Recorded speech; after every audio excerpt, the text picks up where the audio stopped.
Watch this. Now, no one knows what Jesus wrote because it's not recorded, but I'm going to tell you what he did here in a second. That's what I think. Watch what Jesus does with this woman. When they kept on questioning him, he straightened up and he said to them, "Let any one of you who is without sin, you cast the first stone." At this, those who heard began to go away one at a time, the older ones first, because the older you get, the more sin you sin.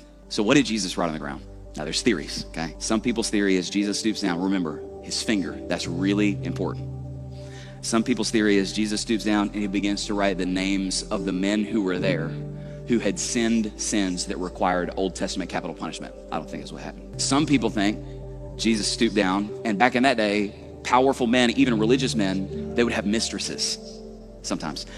Some people think Jesus stooped down and he began, this would have been saucy, that he began to write the names of the women that those dudes had committed adultery with. So Jesus, some people think Jesus went, "Sally."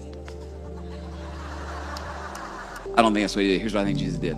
In the Old Testament, there's only two times where, watch this, the finger of God appears. One is Daniel, Belshazzar. That's a different story. The other one is when the 10 Commandments are written, the finger of God appeared and began to etch them into the stone tablets. Here's what I think Jesus did. I think he looked at these dudes who were saying, "Kill that woman." And Jesus just started, the finger of God appeared once again, just like it appeared on Sinai. And he started writing the commandments those men had broken that would require their death. "You shall not bear false witness against someone in the court of law. You shall not covet your neighbor's wife." And I think every dude there, the Holy Spirit testified in their hearts, "Guilty." Now let me ask you, class, was there anybody there without sin? Yes or no?